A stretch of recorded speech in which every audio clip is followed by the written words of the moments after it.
బులెటిన్లో breaking news చూస్తున్నాం. AP మద్యం కుంభకోణం కేసులో వైసీపీ ఎంపీ మిథున్ రెడ్డికి సుప్రీంకోర్టులో చుక్కెదురైంది. ముందస్తు బెయిల్ కోసం సుప్రీంకోర్టును ఆశ్రయించగా అందుకు హైకోర్టుకే వెళ్లాలని సుప్రీం ధర్మాసనం సూచించింది. గతంలో ఏపీ హైకోర్టు ముందస్తు బెయిల్ నిరాకరిస్తూ ఇచ్చిన తీర్పును సుప్రీంకోర్టు పక్కన పెట్టింది. అప్పటికీ మద్యం కుంభకోణం కేసులో మిథున్ రెడ్డిని నిందితుడిగా చేర్చకపోవడంతో తమకు అరెస్టు చేసే ఉద్దేశం లేదని రాష్ట్ర ప్రభుత్వం చెప్పడంతో హైకోర్టు బెయిల్ పిటిషన్ను కొట్టివేసింది. దీంతో హైకోర్టు తీర్పును సవాలు చేస్తూ మిథున్ రెడ్డి సుప్రీంకోర్టుకు వెళ్లారు. మిథున్ రెడ్డి ముందస్తు బెయిల్ పిటిషన్పై జస్టిస్ పార్దీవాలా ధర్మాసనం విచారణ చేపట్టగా ప్రస్తుతం ఆయన్ని కేసులో నిందితుడిగా చేర్చినట్లు రాష్ట్ర ప్రభుత్వం తరపు న్యాయవాది వెల్లడించారు.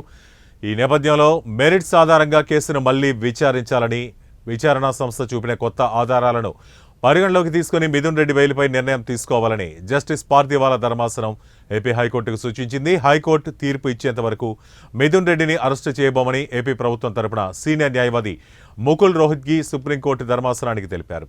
దీంతో మిథున్ రెడ్డికి చిన్న రిలీఫ్ దక్కినట్లుంది. ప్రభుత్వం తరపు న్యాయవాది వాదనలతో ఏకీభవించిన సుప్రీం ధర్మాసనం 4 వారాల్లో ఎంపీ మిథున్ రెడ్డి ముందస్తు బెయిల్ పిటిషన్పై నిర్ణయం తీసుకోవాలని సూచించింది.